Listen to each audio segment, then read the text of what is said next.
Fix point number अब हमारे kind of complete हो गए और अब हम जो देखना चाह रहे हैं ना, लेट मी सी कि ये चैप्टर 5 ही है। ओके सो अब एक टॉपिक जो मैंने शुरू में स्किप किया था but I want to cover it now, जो प्रैक्टिकली शायद उतना अहम अब नहीं रहा हुआ क्योंकि ज्यादातर एडर सब्ट्रैक्टर मल्टीप्लायर जो है वो हम बने बनाए यूज करते हैं, लेकिन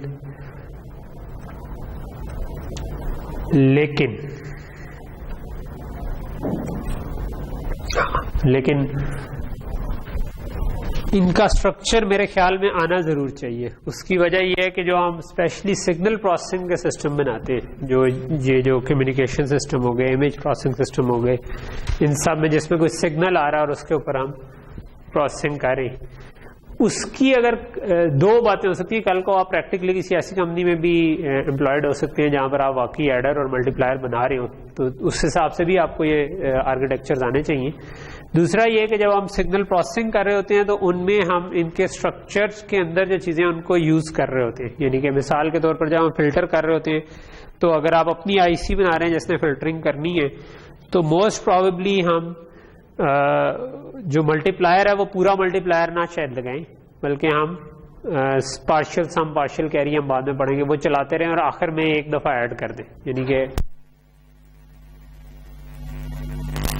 आपको इसलिए नहीं समझ आ रही क्योंकि हमने अभी तक वो स्ट्रक्चर नहीं पढ़ा, तो हम उस स्ट्रक्चर पे आएंगे, लेकिन उससे पहले हम बेसिकली एडर और मल्टीप्लायर का स्ट्रक्चर देख लें। एडर और मल्टीप्लायर आपने लॉजिक डिजाइन में टच किए हुए हैं, लेकिन लॉजिक डिजाइन में इसकी निस्बत थोड़ा सा कम डिटेल में हम गए थे, इसमें हम थोड़ा सा ज्यादा डिटेल में चले गए।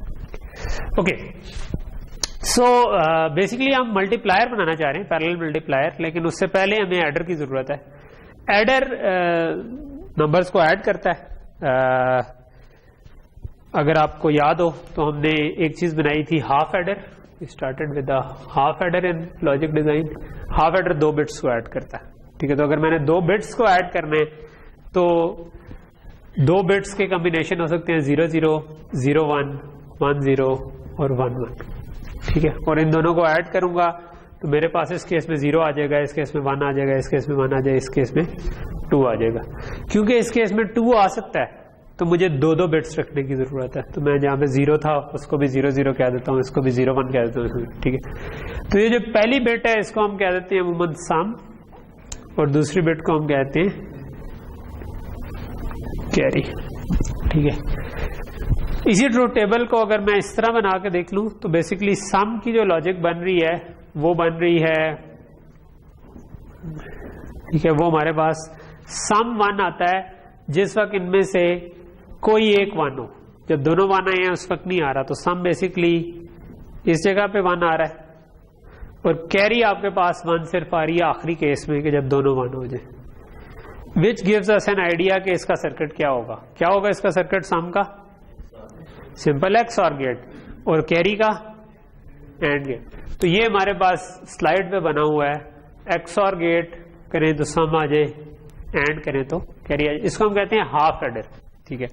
हाफ एडर इसलिए कहते हैं क्योंकि जो इससे अगला है उसको हम कहते हैं फुल एडर और उसको यूज करके हम एक बेसिक सा एडर बना सकते हैं, ठीक है।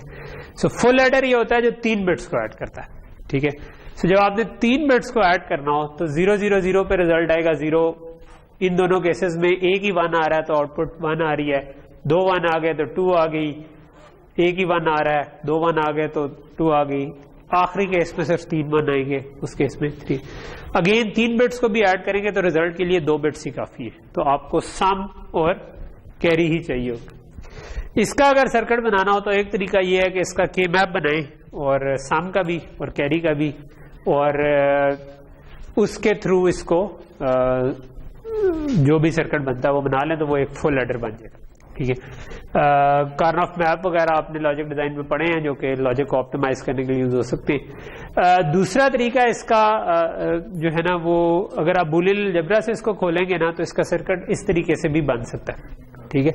कि ये नीचे पड़ा सही नहीं जा रहा, but basically what you can do is के आप दोनों बिट्स को 3 बिट्स थी, 2 बिट्स का हाफ एडर लें, उसका जो सम आया उसको मजीद एक तीसरी जो बिट थी उसके साथ हाफ एडर से गुजार लें, तो आपके पास सम आ जाएगा, और इसकी कैरी और इसकी कैरी को आपस में और कर दें तो आपके पास स्टिल हाफ एडर का काम हो जाएगा। ये बेसिकली आप अगर इससे स्टैंडर्ड फॉर्म लिखेंगे ना, लिख लूं ना लिखूं, यानी कि सम का मैं बना देता हूं। सम किन किन जगहों पे 1 है, इस जगह पर 1 है, इसका मतलब है 0 0 1 पर, तो ये आपके पास बन जाता है x बार y बार z प्लस x बार y z बार, x बार y z बार, इस केस में 1 हो सकता है, और फिर आपके पास x y बार z बार प्लस x y z, ठीक है। तो ये आपके पास केस बन रहा है। इसमें अगर आप इस केस में x बार कॉमन ले सकते हैं, इनफैक्ट आप क्या कर सकते हैं, आप इस केस लेट से कि मैं इस केस एक में z कॉमन लेता हूं, तो x bar y bar, I am not sure कि मैं उस पर पहुंच सकूं या नहीं, लेकिन z कॉमन लिया तो x बार y बार प्लस एक्स वाई प्लस, और z बार कॉमन लिया तो x बार y प्लस एक्स वाई बार, ये बन जाएगा। और ये आपके पास बन जाएगा, ये x नॉर गेट होता है, ये x और गेट होता है, सो दिस इज x और y plus this is x nor y, ठीक है, बात समझ आ रही है। और ये इस पूरे को अगर मैं कोई एक डब्बा समझ लूं तो z इंटू डब्बे का बार प्लस z बार इंटू डब्बा का मतलब होगा कि z डब्बे के साथ x और हो रहा है, तो ये बन जाएगा z x और x और y, ठीक है, कि आप इन दोनों को x और करें और इसको z के साथ x और कर दें, ठीक है। तो ये आपके पास वो सम जो एक हाफ एडर था उसमें सम इस तरह निकला था, उससे जो रिजल्ट आया उसके इसके साथ जब आप हाफ एडर से गुजारेंगे तो इसका सम निकलेगा। इसी तरह आप कैरी को भी फिगर आउट कर सकते हैं कि कैरी का भी इसी तरह की लॉजिक बन जाएगी जो कि फिगर आउट हो जाएगी। तो हाफ एडर से फुल एडर का सफर तो बड़ा इजी है कि फुल एडर क्या है कि जो 3 बिट्स को ऐड कर रहा है और सम और कैरी आउटपुट कर रहा है। जहन में रखने की ये बात है कि जो हम 3 बिट्स ऐड करते हैं, लेट से मैं कहता हूं कि मैं 1 0 1 को अगर ऐड करता तो मेरे पास 1 0 आना था, ठीक है। तो ये जो सम आता है इसका वजन इन वाली बिट्स के बराबर का है, लेकिन ये जो 1 आ रहा है ये इससे अगली वाली बिट में जाने की जरूरत है, ठीक है, इसीलिए इसको हम कैरी कहते हैं, ठीक है। ओके, सो जब आपके पास फुल एडर बन जाता है जो कि ये बना हुआ है इसका सर्किट, तो हम इसको एज अ ब्लॉक ट्रीट कर देते हैं कि ये मेरे पास ये भी वही एक और तरीके से लिखा हुआ है और 2-3 तरीकों से है, तो वी डोंट केयर, मैं इसके सर्किट के अंदर जाने में इंटरेस्टेड नहीं हूं इतना ज्यादा, क्योंकि full adder you can always make simple सा सर्किट। आगे इंटरेस्टिंग बात शुरू होती है, वो ये कि एडर कैसे बनाए। सो एडर आप लोगों ने जब लॉजिक डिजाइन में पढ़ा था तो वो नॉर्मल एडिशन अगर हम कर रहे हो 1 0 1 0 और इसको लेट से मैं कहता हूँ 0 1 1 0 के साथ मैं ऐड करता हूँ, ठीक है। तो 0 को 0 में ऐड किया, 0 आया और कोई कैरी नहीं आई तो कैरी 0 गई, ठीक है। 1 को 1 में ऐड किया, 0 आया, आगे कैरी चली गई, ठीक है।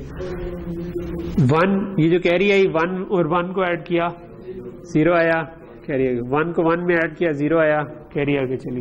ये बात सिंपल सी जो हम एडिशन करते थे, क्योंकि हम फुल एडर बना चुके हैं तो अब ये काम बड़ा सिंपल है कि फुल एडर जो है ना, इधर हमें 3 बिट्स को ऐड करना है, जो पीछे से कैरी आ रही है और 2 बिट्स, ठीक है। तो अगर मैं सबसे पहले एक हाफ एडर लगा दूं जिसमें ये दोनों बिट्स रख दूं और मैं कहूंगा यार ये A0 आ रहा है, ये A और B वो नंबर थे जिनको मैं ऐड कर रहा हूं, तो एक सम आ गया, एक कैरी आ गई, ठीक है।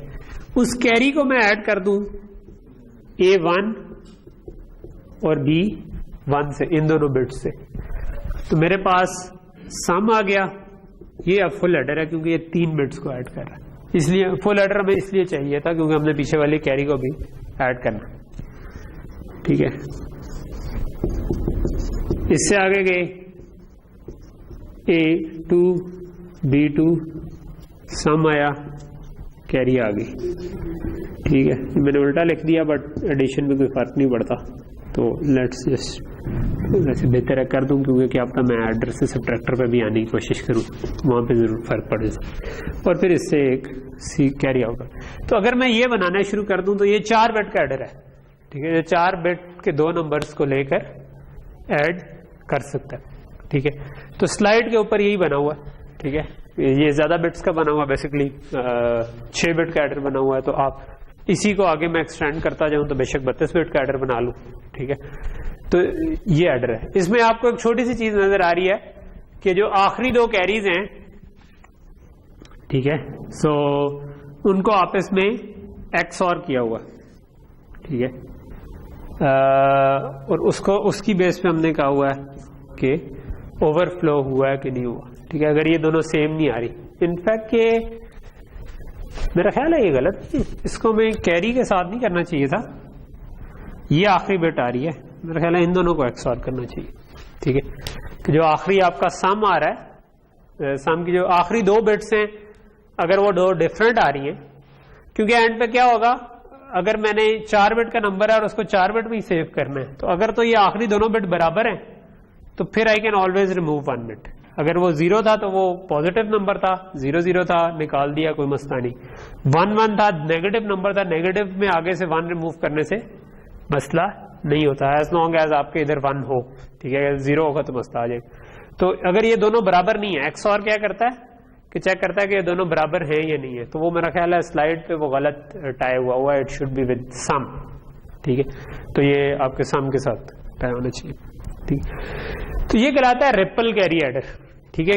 इसमें कैरी ये रिपल करती हुई आपको जाती नजर आ रही है, ठीक है। और क्योंकि ये इंपॉर्टेंट पॉइंट है कि कैरी रिपल कर रही है, हम इस सर्किट को अगर चलाएं तो अगर मैंने इसको A और B एक इंस्टेंस पे इकट्ठे पूरे नंबर दिए तो सब ये जब कैलकुलेट, जब तक यहां से कैरी नहीं आएगी तो ये वाली कंप्यूटेशन सही नहीं है, जब तक ये वाली कैरी यहां से नहीं आएगी ये कंप्यूटेशन सही नहीं है, जब तक ये वाली कैरी यहां तक से नहीं आएगी तो ये वाली कंप्यूटेशन। सो इसका मतलब है कि I have to wait for half adder delay, then a full adder delay, then a full adder delay, then a full adder delay, और उसके बाद मेरा आउटपुट सही बनेगी, ठीक है। तो अब मैंने अगर किसी क्लॉक पे इसको चलाना है, इसके ऊपर नीचे रजिस्टर्स में वैल्यू रखी हुई है अगर, तो I have to be this much slow कि जितनी देर में ये इसकी आउटपुट सही आ चुकी है उससे ज्यादा तेज क्लॉक पे नहीं चला सकता।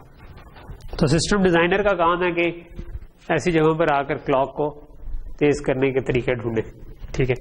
तो इसीलिए रिपल कैरी एडर हम तब भी यूज करते हैं जब हमें क्लॉक का मसला ना आ रहा हो, बल्कि हम मिनिमम हार्डवेयर के साथ अपना काम करना चाह रहे हैं, ठीक है। तो ये मिनिमम हार्डवेयर है, ओके। इसके कोड की एग्जांपल्स भी स्लाइड में हैं जो कि अपने तौर पे इंटरेस्टिंग हैं। फॉर एग्जांपल ये जो है, मैंने आपको जब वेरिलॉग पढ़ाई थी तो उसमें मैंने लूप नहीं पढ़ाया था, ठीक है, बिकॉज बच्चों के लिए लूप डेंजरस हो सकता है, लेकिन अब आप बड़े हो रहे हैं, ठीक है। तो आप now you can see loop.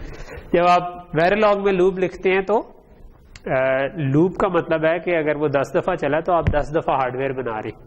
सो इस केस में it's a very good candidate कि जिसमें 1 2 3 4 अगर मैंने बनाने हैं तो ये चारों के चारों सिमिलर हैं, ठीक है। और मैंने असल में 4 बनाने हैं, तो मैं इधर अगर 4 बिट का बनाना है तो मैं एक 4 का लूप लगा सकता हूँ। पहले मैं ये 0 B 0 इनपुट कर दूं, दूसरे में 1 B 1 कर दूं, तीसरे में 2 B। तो ये उस तरह से कोड लिखा हुआ है कि AI BI CI -1 और उसमें चीजें ऐड हो रही है। तो ये आप पढ़िएगा। मैं इस वक्त इसको पढ़ाने में इंटरेस्टेड नहीं हूँ, मैं ज्यादा इंटरेस्टेड हूँ इस वक्त कि एडर्स की और टाइप्स में, ठीक है। सो एडर की दूसरी टाइप जो हम करना चाह रहे हैं वो है, मतलब हम कुछ टाइप्स करेंगे, उसके अलावा भी टाइप्स एग्जिस्ट करती हैं, बट हम उनमें से कुछ पिक एंड चूज करके कवर कर लेंगे, जिसमें कैरी लुक अहेड एडर है जो कि मैं अगला बताना चाह रहा हूँ, ठीक है। अच्छा, कैरी लुक अहेड एडर की जो लॉजिक है ना वो कुछ इस तरीके काम करती है कि इसके अंदर प्रॉब्लम क्या है कि कैरी प्रोपगेट करने का मसला है। तो हम अगर किसी तरह ये फिगर आउट कर सके कि कैरी बगैर इसके फिगर आउट कर सकें कि ये कंप्यूटेशन अभी ना हुई और फिर भी हम किसी ना किसी तरह कैरी को निकाल लें या उससे फास्ट निकाल लें एटलीस्ट जितना इस कंप्यूटेशन ने टाइम लेना है। तो कैरी लुक एट एडर जो है ना वो ये काम करने की कोशिश करता है कि वो आगे आपकी ना कैरी को एस्टिमेट करने की कोशिश करता है, ठीक है।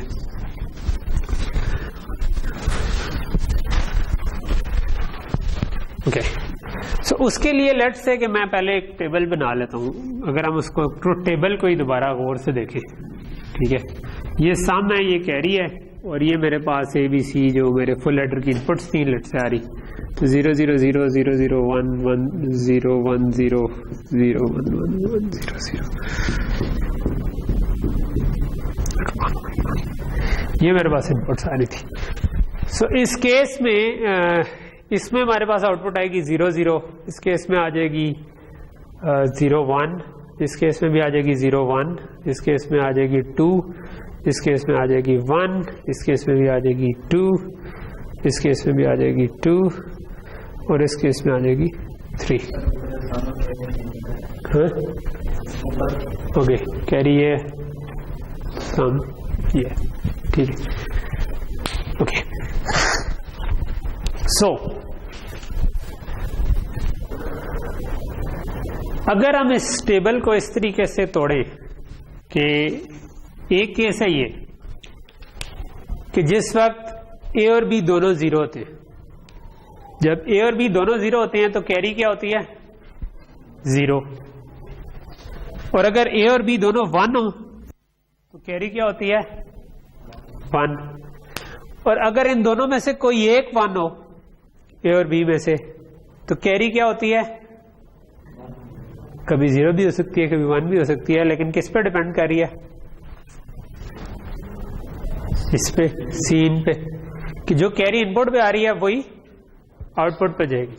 सो इसका मतलब है कि अगर तो ए और बी 1 है तो कैरी आगे जानी है, अगर ए और बी 0 है तो कैरी आगे नहीं जानी, और अगर इन दोनों में से कोई एक 1 है तो जो पुरानी कैरी आ रही है पीछे से वही आगे फॉरवर्ड, जो सी इन पे आ रहा है वही सी आउट पे चला जाएगा, ठीक है। तो पहले मैं ये टेबल दिखाना चाह रहा था, अब ये आपको समझ आना चाहिए। सो इसमें जी जो है, जी stands for generate and P stands for propagate, ठीक है। सो आप कह रहे हैं कि अगर दोनों 1 है तो कैरी जनरेट करनी है, ठीक है। सो ये जनरेट के केस से कहा गया आपका कैरी कब जनरेट होगी, जब आपके पास या तो जी हो या पी हो, ठीक है। प्रोपगेट कब करनी है, जिस वक्त इन दोनों में से कोई एक 1 हो। एक्स और क्या करता है, तब 1 होता है जब कोई एक 1 हो। सो या तो कैरी आगे आपकी तब ही जाएगी, या तो वो दोनों 1 हो, या दोनों में से कोई एक 1 हो और पीछे से कैरी 1 आ रही हो, ठीक है। तो आपकी आउटपुट की कैरी भी 1 हो जाएगी। तो ये आप कह सकते हैं कि आपका कैरी की एक लॉजिक ये बन गई कि आप इस तरीके से कैरी भी जनरेट कर सकते हैं, ठीक है, फुल एडर की। और सम जो है वो हम जनरेट कर सकते हैं यूजिंग जो भी CI को PI के साथ करके, क्योंकि ये ऑलरेडी XOR हो रहा है, और सम हमने देखा था कि अगर 2 बिट्स को XOR कर रहे हैं और उसके साथ तीसरे कैरी इनको भी XOR कर लें तो हमारे पास ये जो हमने इधर डेरिवेशन थोड़ी देर पहले की थी तो वो कह रहे हैं। तो सम आपका, क्योंकि हमने ऑलरेडी अब ये वाला सर्किट बना लिया PI का, तो हम इसको रीयूज करना चाहते हैं फॉर सम के लिए, ठीक। सो ये वाली अब इक्वेशन समझ आ रही है कि आपके पास एक जनरेट की चीज है कि दोनों 1 हो तब भी कैरी 1 आनी चाहिए, या अगर दोनों में से कोई एक 1 हो तो फिर आपको उसके साथ एंड कर लेना चाहिए कि पीछे से कैरी आ रही है कि नहीं, ठीक है। तो ये इनेबल कर लेगा पीछे वाली कैरी की प्रोपगेशन को। And can be used as an enabling gate, कि आप उसमें एक साइड इनेबल कर लें दूसरी साइड को आगे भेजने के लिए। तो ये आपके पास कैरी आउट बन गई, और सम आपके पास बन गया इस तरह के आप जो प्रोपगेट की लॉजिक थी उसी के साथ आपने कैरी को, ओके। सो जो आपके पास पहला कैरी बन रही है C1, ठीक है, वो बन जाएगी कि G0 प्लस P0 C0, ठीक है। C2 जो बनेगी वो बनेगी G1 प्लस P1 C1, और इस C1 में आप ये वाली वैल्यू पुट कर सकते हैं बिफोर एंड, ठीक है। तो ये वाली वैल्यू बिफोर एंड अगर पुट कर दी तो ये आपके पास बनता है G0 प्लस P0 C0। तो यहां पर आपने C1 की जगह इसको पुट किया, तो यहां पर ये ब्रैकेट के अंदर G0 प्लस P0 C0 और मल्टीप्लाई करके आपके पास आ गया G1 plus P1 G0 plus P0 P1 C0। तो ये आपके पास बेसिकली C2 की एक्सपेंडेड फॉर्म आ गई, ठीक है। अच्छा, जो इंपॉर्टेंट बात है वो ये है कि ये वाली जो एक्सप्रेशन है ये C1 पे डिपेंड नहीं कर रही, ये किस पे डिपेंड कर रही है, या C0 पर या इनपुट्स पे, ठीक है। इसका मतलब है कि आप अगर ये पैरेलल में चला दें तो आपको C2 की कैरी मिल जाएगी, ठीक है। यही काम आप कर सकते हैं C3 के लिए। C3 क्या होगा, जिस तरह C2 G1 plus P1 C1 था, तो C3 होगा G2 प्लस P2 G2, और G2 को आप जब G2 के अंदर ये वैल्यू डाल दें पूरी, तो ये एक्सपैंड होकर आपके पास ये बन जाएगा, ठीक है।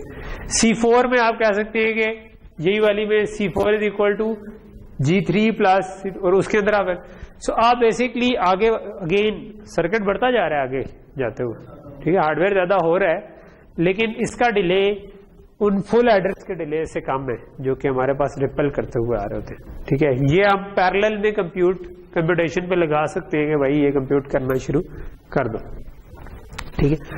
सो आप बेसिकली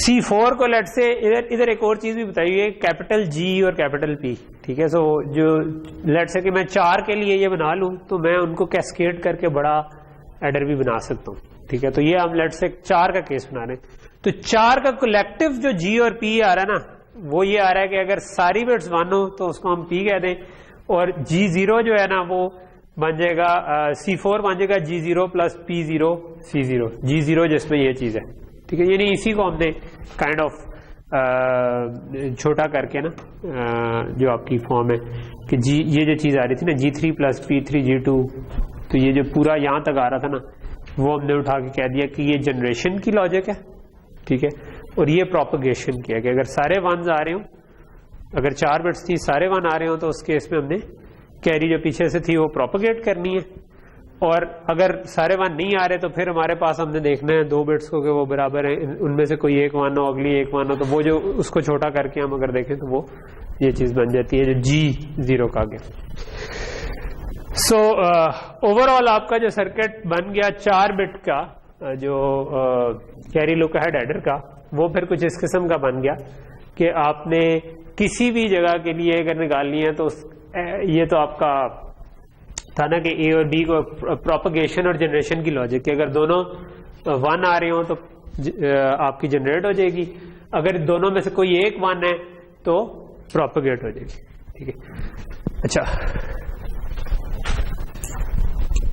दोनों में से कोई एक 1 है तो प्रोपगेट ऊपर वाला, सम जो है वो उसके अलावा है, सम का मतलब था 2 दफा XOR।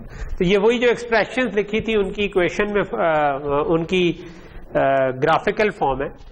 ग्राफिकल फॉर्म में आपको नजर आ रहा है कि इनका डिले बेसिकली जो है आता 2 गेट्स का डिले है इवेंचुअली, ठीक है। तो हम जब भी कोई सर्किट देख रहे होते हैं ना, तो हम उसका एरिया और डिले 2 चीजें, एरिया डिले और पावर बेसिकली 3 चीजें देखना चाह रहे होते हैं। तो पावर को हम वैसे थोड़ा कम डिस्कस करेंगे, हो सकता है किसी स्पेशल लेक्चर में कर लें, लेकिन एरिया और डिले जो है ना वो हम देख रहे होते हैं। तो इस केस में हमने सर्किट तो बना दिया, लेकिन उसका डिले बेसिकली 2 गेट्स का, बट ये सिंपल 2 इनपुट वाले गेट नहीं है, ये ज्यादा इनपुट वाले गेट है, तो इनका डिले 2 इनपुट वाले गेट से ज्यादा होगा, ठीक है। बट स्टिल ये सारे की सारी चीज जो है ये पैरेलल में कंप्यूट की जा सकती है, बिकॉज इनके अंदर आपको कैरी की, पिछली कैरी की जरूरत नहीं। C4 के लिए आपको C3 की जरूरत नहीं है, C4 पैरेलल में चल सकता है, ओके। सो जब आप कैरी लुक अहेड एडर बना लें जो 4 बिट का, जिस तरह हमने बना लिया, ठीक है। सो 4 बिट का कैरी लुक अहेड एडर आया, उसको हमने क्या किया, उसमें एक एडर वाली पार्ट था जो ऊपर हमने देखा था, और बाकी जो था वो कैरी प्रोपगेट और जनरेट का वाला पार्ट था, ठीक है। सो अगर मैं पिछली स्लाइड में वापस जाऊं तो ये आपके पास एडर वाला पार्ट है जिसमें से सम निकल रहा है और फिर प्रोपगेट जनरेट भी निकल रहे हैं, और ये आपका जो है ना ये कैरीज निकल रही है 4, ठीक है। तो ये सर्किट अगर पूरा हमारे पास हो तो ये हमें 4 बिट्स की कैरीज निकाल देगा, ठीक है, और ऊपर वाला जो है ऐसे 4 अगर लगे तो वो हर बिट का सम निकाल देंगे कंप्यूटेशन। ठीक है, तो ये अगली डायग्राम बेसिकली ये काम कर रही है कि आप वो जो सम वाले थे वैसे 4 लगाएं, ठीक है, और ये आपको प्रोपेगेट जनरेट और सम निकाल रहे हैं। तो सम हमने ऊपर की तरफ शो किया हुआ है बिकॉज वो एक्चुअल में बिट्स हैं जो ऐड का रिजल्ट आ रहा है। ठीक है, तो वो सम आ रहा है, इधर जगह नहीं थी नीचे की तरफ कंजेस्टेड करने के बजाय ऊपर को शो किया हुआ है, लेकिन आपके पास 2 नंबर्स आ रहे हैं जो कि सम निकाल रहे हैं, प्रोपेगेट जनरेट निकाल रहे हैं, और फिर इन चारों का मिलाकर एक जो C4 आ रहा था, ठीक है, वो P और G है, उसको मैं बाद में डिस्कस करता हूं अभी। तो ये आपके पास वो 4 बिट का full carry look ahead adder बन गया। ठीक है, आप ऐसे 4 लगा के 16 बिट की एडिशन भी कर सकते हैं कि पहली 4 बिट आपने इधर ऐड करवा दी, उससे अगली 4 बिट इधर ऐड करा दी, उससे अगली 4 बिट इधर ऐड करा दी, उससे अगली 4 बिट इधर ऐड करा दी। लेकिन जो अगली 4 बिट है ना, उनको पिछली स्टेज का जनरेशन की कैरी आनी चाहिए। ठीक है, वो कहां से आएगी? तो इस पूरे ब्लॉक की जो प्रोपेगेशन जनरेशन की बेस पे कैरी निकलेगी वो हम इसको दे देंगे। ठीक है, इन 4 की जो प्रोपेगेशन जनरेशन की बेस पे कैरी निकलेगी वो इसको दे देंगे, इन 4 की पीजी की बेस पे जो कैरी निकलेगी वो इसको दे देंगे। तो ये काइंड ऑफ ब्लॉक लेवल पे अब हम लुक अहेड करें, तो इन चारों का अपना अपना लुक अहेड है, लेकिन ये जो लुक अहेड लॉजिक आपने एक्स्ट्रा लगाई है ये फिर इस ब्लॉक की कैरी निकाल रही है, ये इस ब्लॉक की कैरी निकाल रही है, ये इस ब्लॉक की कैरी निकाल रही है और इस ब्लॉक की कैरी। तो ये आपके पास ये एक और CLA लग के आपके पास 16 बिट का कैरी लुक अहेड एडर बन सकते हैं। तो ये बात समझ आ रही है कि हार्डवेयर में कैस्केडेबल बना लेना ऐसी चीजों को ये फायदा होता है कि फिर आप उनको जोड़ जोड़ के बड़े, जिस तरह वो लेगोज होते हैं ना जिनसे बच्चे जोड़ के बना रहे होते हैं चीजें, तो वो मतलब डिजाइन इस तरह होते हैं कि चीजें एक दूसरे पर फिक्स हो सके। तो ये इस तरह से डिजाइन हुआ हुआ कि जिसमें चीज फिक्स हो सके। तो थोड़ी सी एफर्ट फर्स्ट डिजाइन के बाद अगर आप कर लें तो आप चीजों को इस तरीके से कर सकते हैं। यहां पर बात खत्म नहीं होती है। 16 बिट का अगर हमारे पास कैरी लुक अहेड एडर है तो हम ऐसे मजीद 4 लगाकर 64 बिट का एडर भी बना सकते हैं। ठीक है, all we need to do is to repeat the same process again कि ये 16 बिट का एक कैरी लुक अहेड एडर था, ऐसे 4 लगा दें तो 16 को ऐड कर देंगे, और उनके दरमियान जो प्रोपेगेशन जनरेशन है उसके लिए एक और सिर्फ CLA वाली लॉजिक लगा दे, लुक अहेड लॉजिक, जो कि वो काम कर दे कि इन 16 के PG से निकले जो इसको चले जाए, इन 16 से निकले वो इसको चले जाए, इन 16 से निकले तो आगे चले जाए। तो ये आपके पास 64 बिट का ही बन सकता। तो ये कहलाता है कैरी लुक अहेड एडर। ठीक है, तो यहां तक चीज क्लियर हुई। तो पहला तो था वो रिपल कैरी एडर था, वो बिल्कुल सिंपल था, इसमें हमने एक्स्ट्रा लॉजिक डाली। वो एक्स्ट्रा लॉजिक जो है वो काइंड ऑफ नुकसान कहां दे रही है कि लॉजिक ज्यादा है तो एरिया हमारा बढ़ गया सर्किट का। ठीक है, फायदा कहां दे रही है कि स्पीड ज्यादा है। अब we don't have to wait that long for carry. ठीक है, still we have to wait, ये नहीं है कि नहीं करना। अब ये 64 बिट का है तो इसका मतलब है कि वो लुक अहेड से निकल के आप आगे 64 दफा जाएंगे, लेकिन वो उससे कम है कि आप 64 फुल एडर के डिलेस का इंतजार करें। तो it's faster than actually that जो हमारा रिपल कैरी एडर था। तो आपका ट्रेड ऑफ अमूमन होता है स्पीड वर्सेस एरिया, जो आप अक्सर कर सकते हैं कि आप ज्यादा लॉजिक लगा के चीज को तेज करने की कोशिश। ये भी एंड पे आकर रुक जाता है, एक खास पॉइंट इन टाइम के बाद आप मजीद चीजें लगा कर तेज नहीं कर सकते, लेकिन जनरली आप कुछ जिस तरह भी हमने किया कि हमने थोड़ी सी एक्स्ट्रा हार्डवेयर लगा के स्पीड बढ़ा दी। जी क्वेश्चन था आ रहे हैं उस पर भी आ रहे हैं। ठीक है, सो कैरी लुक अहेड एडर है। अच्छा, एक और ऑप्शन भी हो सकती है कि आप मिक्स एंड मैच कर लें, यानी कि ये जो अभी हमने बनाया था ये तो इस तरह बनाया ना कि जो नीचे से कैरी को प्रोपेगेट जनरेट करने की लॉजिक जो थी वही यूज करते हुए 4 को जोड़ लिया। लेकिन आप ये भी कर सकते थे कि हाँ भाई ये मैंने 3 जोड़े और जो आपके पास कैरी लुक अहेड लॉजिक से जो आया ना उसके आगे आपने ऐसे 3 कैरी लुक अहेड वाले आपस में कनेक्ट रिपल कैरी की फॉर्म में करती है कि जो इसकी कैरी आ रही थी वो आगे फॉरवर्ड कर दी, जो इसकी कैरी आ रही थी वो आगे फॉरवर्ड कर दी। तो ये kind of ripple carry adder की तरह हमने एक दूसरे में कंकैटिनेट कर दिए, लेकिन अब इनका सीक्वेंशियल डिले हो जाएगा थोड़ा सा, उसका डिले थोड़ा सा कम होना था। तो ये हाइब्रिड एडर एक तरह का बन गया जिसमें दो अप्रोचेस को हमने मिक्स एंड मैच कर दिया। ठीक है, अच्छा सो बाकी कुछ मैं बीच में से स्किप कर रहा हूं। मैं आगे आना चाहता हूं कंडीशनल सम एडर पे या कैरी सिलेक्ट एडर पे पहले, और उससे उसका जो स्पेसिफिक केस है उस पे आ जाता हूं। ठीक है, ये मैं बोर्ड पे प्रॉब्ली कवर कर लूं। कामरान इसको बोर्ड की तरफ कर दो बेशक।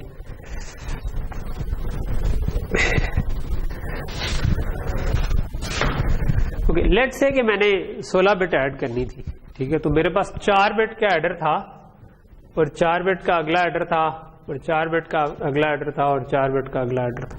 ठीक है, तो इधर से जो कैरी आ रही थी अगर मैं इधर फॉरवर्ड कर दूं, इधर से जो आ रही थी इधर फॉरवर्ड कर दूं, इधर से इधर कर दूं, तो ये नॉर्मल ट्रिपल कैरी एडर की स्टाइल में हमने 4 एड्रेस 4 बिट के 4 एडर लगाया तो 16 बिट का एडर बन गया। अब मैं चाहता हूं कि मैं इसको फास्ट करूं। मैं कहता हूं नहीं, मैं कैरी का इंतजार नहीं कर सकता। ठीक है, जब मैं कैरी का इंतजार नहीं कर सकता तो मैं क्या करूंगा? मैं एक तरीका ये कर सकता हूं कि मैं अगेन एरिया बढ़ा दूं। किस तरह बढ़ाऊं? जो आगे वाले एडर थे इनको पीछे से कैरी या 0 आनी थी या 1 आनी थी। तो what I can do is कि मैं पैरेलल में कंप्यूटेशन शुरू कर दूं 0 के हिसाब से भी और 1 के हिसाब से भी। ठीक है, लेट से जो पीछे वाला है वो 0 के हिसाब से कर रहा है और आगे वाला जो है वो 1 के हिसाब से कर रहा है। यही काम मैं इन सारों पे कर दूं। ये 0 के हिसाब से कर रहा है, ये 1 के हिसाब से कर रहा है, ये 0 के हिसाब से कर रहा है और ये 1 के हिसाब। तो अब मैंने पहले को छोड़ के जो बाकी थे उन सबको 2-2 एडर लगा दिए। एडर बढ़ गए। फायदा क्या हुआ? वो पैरेलल में कंप्यूटेशन करना शुरू हो गए। अब मैं ये कर सकता हूं कि जो इधर से कैरी आएगी उसकी बेस पे मैं एक 2 to 1 मार्क्स लगा दूं। ठीक है, तो ये क्या करेगा? ये अगर 0 आई तो मैं कहूंगा यार 0 वाला उठा लो, 1 आई तो मैं कहूंगा कि 1 वाला रिजल्ट उठा लो। ठीक है, ऑब्वियसली ये जो रिजल्ट आ रहा है इसके अंदर कैरी और सम दोनों आ रहे हैं। ठीक है, क्योंकि ये पूरा एडर था तो कैरी और सम दोनों आ रहे थे। ठीक है, तो ये बात समझ आ रही है कि ये मैंने पहले से कैलकुलेट कर लिया और मार्क्स में सेलेक्ट कर दिया कि यार ये उठाना है या ये उठाना है। इनमें क्योंकि कैरी और सम दोनों आ रहे थे तो इसमें से जो कैरी थी उसकी बेस पे मैं इन दोनों में से सिलेक्ट कर सकता हूं। सो एक ऑप्शन तो ये है कि मैं इन दोनों में से सिलेक्ट कर लूं, इधर भी 2 to 1 मार्क्स लगा दूं और फिर इधर से सिलेक्ट कर लूं, एक और 2 to 1 मार्क्स लगा दूं। ठीक है, तो ये काइंड ऑफ ये समझ आ रहा है क्या हो रहा है कि भाई इसकी इधर से जो कैरी आई उससे सिलेक्ट कर लूं, इधर से जो कैरी आई उससे सिलेक्ट कर लूं। ठीक है, तो ये कुछ फास्ट हो जाएगा।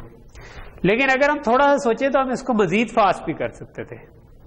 वो मजीद फास्ट ये कर सकते थे कि जितनी देर में ये मार्क्स सिलेक्ट कर रहा है, ठीक है, उतनी देर में हम ये कर सकते हैं कि इन दोनों का जो रिजल्ट आया था इसमें 0 के हिसाब से भी आपके पास कैरी आ गई थी कि अगर ये 1 है, लेट से कि ये वाली लाइन पीछे से आ रही है। ठीक है, तो ये 0 के हिसाब से कैरी आ रही है।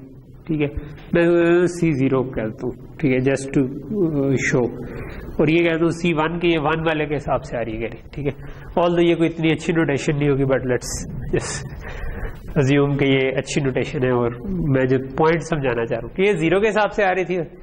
तो मैं इन दोनों का जो रिजल्ट था, अब ये कैरी 0 भी हो सकती थी, 1 भी हो सकती थी। इसकी बेस पे मैं चूज कर सकता हूं कि मैंने इधर से किसको उठाना था।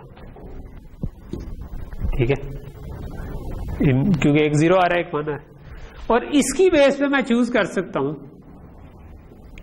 लेट्स से कि इसकी बेस पे भी चूज कर सकता हूं कि मैंने इन दोनों में से किसको उठाना था। तो नेट इफेक्ट क्या हुआ? नेट इफेक्ट हुआ कि इस 0 की बेस पे इस पूरी 8 बिट का रिजल्ट मेरे पास इधर आ गया। और इस 1 की बेस पे इस पूरी 8 बिट का रिजल्ट मेरे पास आ गया बजाय सिर्फ 4 बिट का। तो क्योंकि यहां पर एक 2 to 1 मक्स का डिले तो आया ही था, उसके पैरेलल में यहां पर जो 2 to 1 मक्स का डिले आया उसको उस वक्त हमने टाइम जाया नहीं किया, उस वक्त हमने ये कर लिया कि पैरेलल में 2 के बजाय 4 के बजाय 8 बिट का रिजल्ट उठा लिया। अब ये मेरे पास 8 बिट का रिजल्ट आ रहा है और अब इस 8 बिट के रिजल्ट में से मैं चूज कर सकता हूं यूजिंग दिस थिंग, यानी इसको फिर अब मैं कंबाइन कर सकता हूं। ये आया था C0 के हिसाब से, तो मैं कहूंगा यार ये और ये जो 0 के हिसाब से आ रहा है ना, ये मिल के मेरे पास 0 वाला रिजल्ट बन जाते हैं। ठीक है, 0 वाला रिजल्ट। और ये जो 1 वाला आ रहा है इसको और इसको मिलाकर मैं कह दूं जो दूसरे मक्स से आ रहा है, सॉरी मैंने उसी मक्स से टाई कर दिया, जो दूसरे मक्स से आ रहा है इसको मैं कहता हूं कि रिजल्ट बेस्ड ऑन 1। ठीक है, ये 0 का मतलब है कि रिजल्ट बेस्ड ऑन के पीछे से 0 आ रहा था, तो उसकी 4 बिट्स तो यहां से निकलनी थी, जो अगली 4 बिट्स निकलनी थी मैंने वो भी चूज कर ली, और इधर से 1 के हिसाब से जो 4 बिट यहां से निकलनी थी अगली 4 भी मैंने चूज कर ली। ये जो आपके पास कैरी आई थी इसकी बेस पे आप इन दोनों पूरे रिजल्ट्स में से एक चूज कर लें। ठीक है, फायदा क्या हुआ? फायदा यह हुआ कि जो मैंने पहले बताया था कि इधर के बाद एक और मक्स है, इधर के बाद एक और मक्स है, तो उसमें 3 मक्सेस का डिले आना था, इसमें 2 मक्सेस का डिले हो गया। ठीक है, which can actually improve our clock, but इधर एक एक्स्ट्रा मक्स हमें लगाना पड़ गया, लेकिन again at the cost of speed versus area का ट्रेड ऑफ हमारे पास बन रहा है। ठीक है, सो ये कहलाता है carry select adder, I think इसको कहते हैं। ठीक है, I just sometimes mix the names, so मेरा ख्याल है कि ये कैरी सिलेक्ट एडर कहलाता है। ये भी CSA है और एक और CSA है जिसको हम कहते हैं कंडीशनल सम एडर, जो इसी की थोड़ी सी एक्सट्रीम फॉर्म है। ठीक है, और इसकी एक्सट्रीम फॉर्म क्या है कि ये मैंने इधर अज्यूम किया था कि ये 4-4 बिट्स हैं। ठीक है, अगर ये वाला काम मैं 4-4 बिट्स पे ना करूं बल्कि एक बिट पे कर दूं, ठीक है, और इसको इसी तरह आगे ग्रो करवाता जाऊं, ठीक है, तो वो कहलाता है कंडीशनल सम एडर। ठीक है, मैंने भी 4-4 बिट्स अज्यूम की थी ना, अब मैं अज्यूम करता हूं ये एक बिट थी, तो ये 4 बिट का जो एडर बन गया ये कंडीशनल सम एडर बन गया 4 बिट का। लेकिन अब मैंने इसके आगे अगर मजीद बिट्स लगानी है, ठीक है, तो अगेन उसमें कैरी 0 और कैरी 1 अज्यूम करके मैं पैरेलल में ऐड कर सकता था। तो उनमें मैं पैरेलल में 4 के बाद मैं इस स्टेज पे आके मैं पैरेलल में 8 का कर सकता था मक्स, उससे आगे जाके मैं 16 का मक्स लगा सकता था। तो ये कहलाता है कंडीशनल सम एडर। ठीक है, हम इसको थोड़ा सा देख लेते हैं कि the process that led to 2 carry select adders can be continued, a logarithmic time conditional sum adder results in, अच्छा इसको हम कहते हैं log time adder। ठीक है, log time क्यों कहते हैं कि जितनी अब ये 4 थे ना टोटल, ठीक है, तो आप 2 मक्सेस के डिले के अंदर आपने काम कर दिया। ठीक है, अगर ये 4 बिट के बजाय 8 बिट होती, ठीक है, अगर मैं इनको कहूं कि ये एक बिट है तो हमें 2 मक्सेस का डिले लगा ना एंड पे, apart from the full adder. ठीक है, अगर ये 8 बिट्स होती तो ये 3 मक्सेस के डिले में काम हो जाना था, अगर ये 16 बिट होती तो ये 4 मक्सेस के डिले में काम हो जाना था। तो बेसिकली इट्स लॉग ऑफ जो आपकी बिट्स हैं। ठीक है, तो ये आपका लॉग टाइम एडर कहलाता है। तो ये इससे ज्यादा तेज जाना जो है ना वो जरा मुश्किल काम है, लेकिन बहरहाल इसको हम कहते हैं कंडीशनल सम। ओके, सो करते क्या है इसमें? सो कंडीशनल सम एडर में हमें अब क्योंकि ये हर बिट के लिए हमें चाहिए, ठीक है, तो इस ब्लॉक को हम इकट्ठा डिजाइन कर सकते हैं ना, कि हमारे पास क्या है, सेम इनपुट आ रही थी, इधर भी दे रहा हूं उधर भी दे रहा हूं, यानी ए की जो बिट इधर आ रही थी वो मैंने इधर भी दी और बी की बिट भी इधर भी दी इधर भी दी, और एक 0 के लिए। तो मैं इसको ये कह सकता हूं कि अगर मेरे पास ए और बी आ रहे हो तो मुझे 2 आउटपुट चाहिए। ठीक है, एक 0 के हिसाब से S0 C0 और S1 C1, तो बाकी छोड़ो, एक को 2 जगह देने, इसको एज अ ब्लॉक ही डिजाइन कर लेते हैं, जो एक बिट को, दो बिट्स को ऐड करे, अज्यूमिंग के पीछे से 0 आ रहा है, अज्यूमिंग के पीछे से 1 आ रहा है। इसको हम कहते हैं कंडीशनल सेल, ठीक है।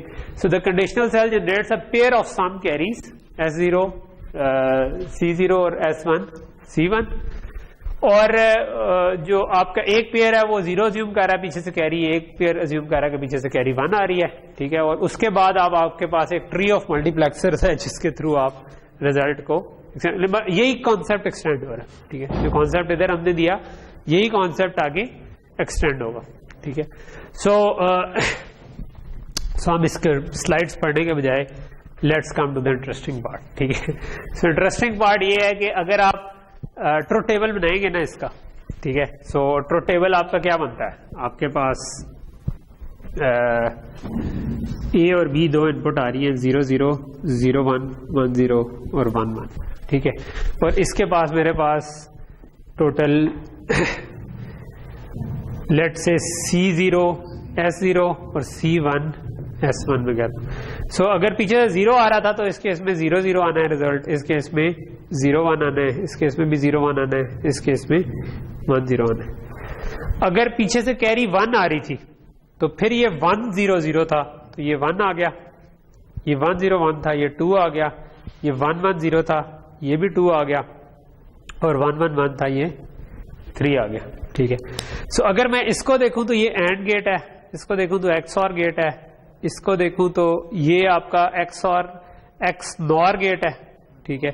और ये आपके पास, और तो ये हमने ये वो वाले गेट्स बनाए हुए हैं कि S0 का क्या सर्किट बनता है कि आप XOR कर दें, S1 का बनता है XNOR कर दें, C0 का बनता है कि आप AND कर दें। बेसिकली S0 और C0 तो हमने पहले ही पढ़े हुए हैं, तो बेसिकली जो नए हैं S1 और C1 वो हमें नजर आ रहे हैं कि S1 इज XNOR, ठीक है, और जो C1 है वो OR बन रहा है, ठीक है। तो यहां तक चीज क्लियर हो गई।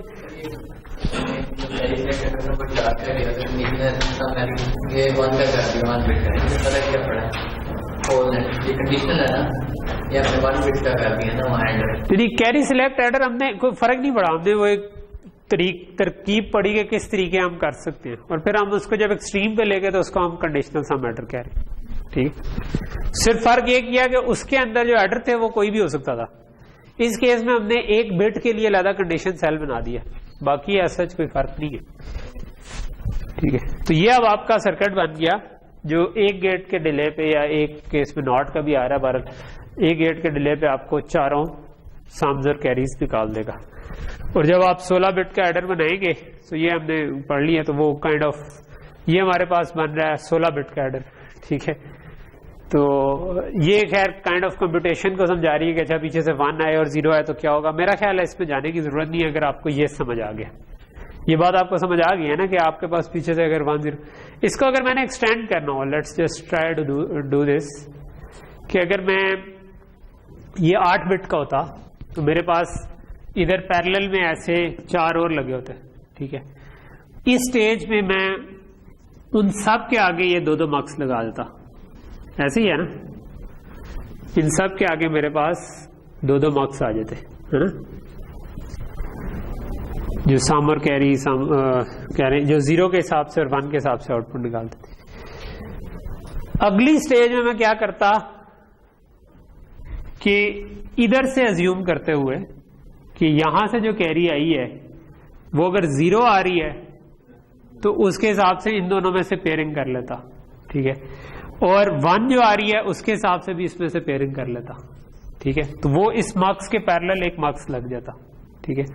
और फिर ये जो मार्क्स निकलता वो सिलेक्ट कर लेता उसकी आउटपुट। ऑब्वियसली इस आउटपुट के बाद मुझे ये भी साथ पेयर करना था, यानी कि जो मैं इधर मूव किया और इधर मूव किया ना, ये मुझे पेयर करके 2 ऑप्शन बन जानी थी, उस मार्क्स से सिलेक्ट करना, ठीक।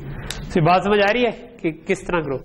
अगर ये 16 होता तो फिर ऑब्वियसली इस स्टेज पे मैं पैरेलल में अगले 8 का निकाल लेता और 8 में से एक मार्क्स कर लेता।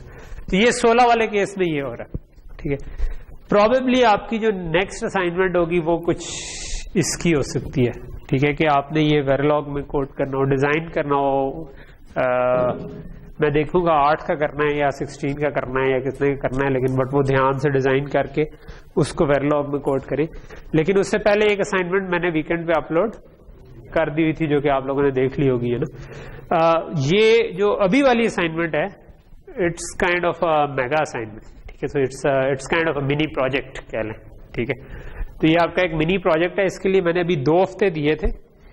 I can extend it a bit अगर आपको उस पर थोड़ा सा टाइम लग रहा है, ठीक है, बट ये आप करें जरूर, ये बहुत इंपॉर्टेंट है, प्रैक्टिकल है।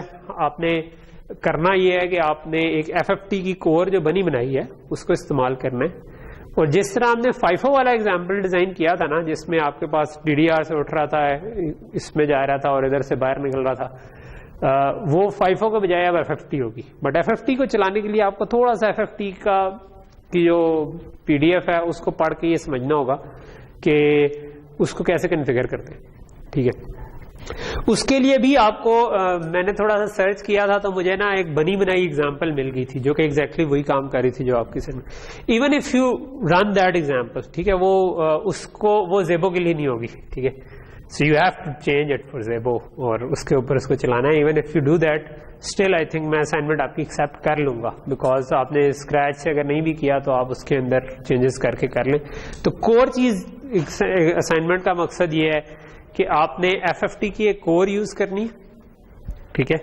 उस कोर आर्म के थ्रू आपने उसको प्रोग्राम करके FFT का रिजल्ट निकालना है। कोई आप डाटा मैंने आपको बता दिया था कि रैम में कैसे लिखवा सकते हैं, ठीक है। तो लास्ट या उससे पिछले लेक्चर के एंड में मैंने आपको बताया, तो आप कोई भी डाटा रैम में लिखवा सकते हैं। वो रैम में जो लिखवाएंगे उसकी FFT लें, FFT का जो रिजल्ट आएगा वो दोबारा रैम में आगे आप रैम से रीड भी कर सकते हैं, ठीक है। वो किसी और जगह पर रिजल्ट लिखवाएं, रीड बैक कि वो रिजल्ट ठीक आया कि नहीं, पहले वेरीफाई करना ठीक चलता है कि नहीं। पहली चीज होगी ठीक चलता है कि नहीं। दूसरी चीज है कि टाइम कितना लगा है। You have to find out कि अच्छा जब मैं FFT कोर यूज कर रहा हूं तो अगर आर्म के ऊपर हमने टाइमर पड़ा हुआ है कि कैसे टाइमर को यूज करें, आप उसी तरह टाइमर को यूज करते हुए निकालेंगे इस पूरे काम में टाइम कितना लगा। एक पार्ट उसमें यह है कि आप कोई भी ऑनलाइन C के कोड आपको मिल जाएगा FFT का, ठीक है। C का FFT का कोड उठाएं कोई, उसको आर्म पे एज एस चला दें, ठीक है। वो जो डाटा हमारे पास जो डाटा आप IP कोर के जरिए करवा रहे हैं ना जिस पे FFT, वही वाला काम आप C के थ्रू भी करवा लें। उस पे मैयर करें क्या टाइम आता है, ठीक है। तो just try to get an idea कि टाइमों पे कितना फर्क पड़ता है। जब मैं C में वैसे चला रहा हूं तो वो FFT कितना टाइम लेती है, अगर मैं उसको कोर के जरिए करता हूं वो कितना टाइम लेती है, उनमें कितना फर्क है। 1-2 और ऑप्शंस मैंने उसमें कही है कि ट्राई ऑप्टिमाइजेशन लेवल, ठीक है। जो आपके कंपाइलर होते हैं ना वो आपको डिफरेंट ऑप्टिमाइजेशन लेवल, ये आप गूगल पे सर्च कर लेना कि वो SDK में ऑप्टिमाइजेशन लेवल कैसे। तो जो बिल्ड सेटिंग्स होती है ना उनके अंदर आप O0, O1, O2, O3 set कर सकते हैं। तो उसको O0, O1, O2, O3 पे सेट करके देखें कि कितना फर्क पड़ता है। मेरा वैसे तजर्बा ये कहता है कि काफी फर्क पड़ता है। जब आप O2, O3 पे चीज को कंपाइल कर रहे होते हैं तो वो कंपाइलर उसको बहुत ज्यादा फास्ट कर देता है एज कम्पेयर टू O0 के, ठीक है। तो बाय डिफॉल्ट O0 होता है। तो आपने जो C कोड चलाया होगा वो C कोड काफी तेज हो जाएगा। जो कोर के जरिए चलाया होगा उस पर कोई खास फर्क नहीं पड़ेगा, क्योंकि कोर को तो आपने दिया और कोर ने पूरा कैलकुलेट करके वो तो कंपाइलर तो C वाले पार्ट पे चल रहा है, ठीक है। तो एंड पे मतलब इसकी अच्छी सबमिशन ये होगी कि if you come up with an excel sheet और उसमें आप सारे नंबर्स निकाल दें कि हम बेशक प्लॉट कर दें कि O0, O1, O2, O3 पे मेरे पास ये नंबर्स आए और उसकी ये जो एक ग्राफ आप प्लॉट कर दें C कोड वाला और एक ग्राफ प्लॉट कर दें जो कि आपकी IP कोर के साथ नंबर्स आए, ठीक है। एक दूसरे के ऊपर ही प्लॉट कर दें मे भी, ठीक है। तो वो आपके पास एक जो प्रैक्टिकली जिस तरह मैं एज एन इंजीनियर जब डिसीजन ले रहा होता हूँ तो प्रैक्टिकली ये होता है। प्रैक्टिकली जब हमने काम करना होता है ना तो इसी तरह करना होता है कि मैं अगर कोई प्रोजेक्ट पे काम कर रहा हूँ उसमें मेरे पास कोई टाइम के मार्जिन होंगे कि यार एक सिग्नल प्रोसेसिंग है उसको इतनी देर में कंप्यूट हो जाना चाहिए पूरे का पूरा। तो I will start with C code में देखूंगा क्या टाइमिंग आती है, फिर C कोड में मैं उसकी ऑप्टिमाइजेशन लेवल चेंज करूंगा, देखूंगा क्या टाइमिंग आती है, ठीक है। फिर मैं देखूंगा कि इसमें से कौन सा चीज मुझे हार्डवेयर में ले जानी चाहिए, हार्डवेयर में ले जाऊं तो टाइमिंग में कितना फर्क पड़ता है। और ये फिर हम अमूमन एक्सेल शीट को बना के ना जनरली फिर मीटिंग कर लेते हैं, जिसमें जो सारे स्टेक होल्डर्स हों वो आपस में बैठ कर डिस्कस कर लेते हैं, अच्छा यार ये 4-5 चीजें ट्राई की हैं, इनमें से कौन सी अप्रोच हमारे प्रोजेक्ट के लिए बेहतर रहेगी। डिपेंड करता है भाई किस में एफपीजे का कितना एरिया यूज हो रहा है, कितना टाइम यूज हो रहा है, टाइम कितना था हमारे पास कंप्यूटेशन करने के। अगर बच रहा है तो बस सी में ही चला दो, अगर नहीं बच रहा तो सी से फिर हार्डवेयर में ले जाओ, ठीक है। तो ये इस किस्म के ट्रेड ऑफ इंजीनियर्स से लेने होते हैं। अब आप क्योंकि सीनियर स्टूडेंट्स हैं ना कि आप 7वें सेमेस्टर के मोस्टली मेरा ख्याल है, तो 7th semester is kind of, कुछ जो है वो 10वें के भी है लेकिन काइंड ऑफ सीनियर स्टूडेंट्स हैं तो वसी तजर्बा रखते हैं इस पे, तो उसको आप ये कर सकते हैं कि कहते हैं इस लेवल पे आपको वो डिसीजंस लेना आने चाहिए, ठीक है। ओके, सो ये हमारे एडर जो मैं कवर करना चाह रहा था ना वो है ये एंड पे आपका नीली स्क्रीन आ गई। अच्छा, ये बनता है 16 बिट का, ठीक है। सो इसको वैसे देखें तो काफी कॉम्प्लिकेटेड सा लग रहा है, बट अगर ये वाला प्रोसेस आपको पूरा समझ आया हुआ है तो एंड पे ये यही हो रहा है, ठीक है, कि A0 B0 आ रहा है तो आपने ये एक मार्क्स लगा दिया है जो कि ये वाला मार्क्स था, ठीक है। फिर आपके पास जो पैरेलल में आपने सम कैरी सारों के निकाल लिए, ठीक है। और दूसरी स्टेज पे आप देखते हैं कि अच्छा इस वाले की आउटपुट की बेस पे इससे सिलेक्ट कर लूं, तो यहां पर 2-2 के आउटपुट निकल आई है, हर 2 की आउटपुट इस जगह पर निकल आई है। तीसरी स्टेज पे 4 की आउटपुट निकल आएगी, चौथी स्टेज पे 8 की आउटपुट हो जाएगी, ठीक है। तो वो आपके 16 की आउटपुट, 4 स्टेजेस में आपके पास बेसिकली 16 की आउटपुट बन जानी चाहिए, ठीक है। तो ये वही हो रहा है। मैं प्रैक्टिकली अगर लेट से मैं आपको असाइनमेंट दूं कि ये 16 वाला इम्प्लीमेंट करें तो प्रॉबेबली मैं इस डिजाइन डायग्राम के बजाय ना मैं कागज एक लूंगा, शीट पूरी प्रिंटर पेपर की, और उसके ऊपर स्क्रैच से डिजाइन करूंगा इस तरीके से कि मुझे समझ आए। हो सकता है कि 1 या 2 दफा मुझे करना पड़े कि पहली दफा मैं डिजाइन करूं तो वो थोड़ा सा रफ हो जाए, बिकॉज आपने इधर से उधर चीजों को मूव करना है, सब कुछ करना है, बट मुझे उसमें पता चल जाएगा कि अगर मैंने इसको थोड़ा सा नीटली करना है अगली दफा तो मैं क्या करना चाहिए मुझे, ठीक है। तो वो एक उस प्रोसेस से गुजरे, अगली दफा उसका नीट स्ट्रक्चर बना लें, क्योंकि नीट स्ट्रक्चर आपको चाहिए होगा जब आपने इसको कोड करना है, ठीक है। तो कोड करें, फिर उसके बाद हर मार्क्स को और हर उसको, और उसके बाद टेस्ट करें। टेस्ट करना इजी है, 2 नंबर जनरेट करें रैंडमली, इस एडर को भी दे दें और प्लस से भी ऐड कर लें, और दोनों का रिजल्ट आप इसमें वेरीफाई कर लें कि वो ठीक आता है कि नहीं, और इसके अराउंड लूप लगा दे कि 500 दफा कर लो, 1000 दफा कर लो, 5 लाख दफा कर लो, जितनी मर्जी दफा कर लो, ठीक है। तो वो आपके पास आ जाएगा। ओके, प्रैक्टिकली अपना एडर हमें बनाने की जरूरत नहीं पड़ती है, अमूमन हम वेरिलॉग में प्लस से या बने बनाए यूज कर लें, ठीक है। लेकिन आगे जो हम अभी मल्टीप्लायर यूज करने लगे उसके लिए हमें, हाँ टाइम खत्म हो गया एडर पे ही, ऊपर भी हो गया नहीं यार, ऊपर नहीं हुआ वैसे। चले ठीक है जी, कामरान इधर हो गए।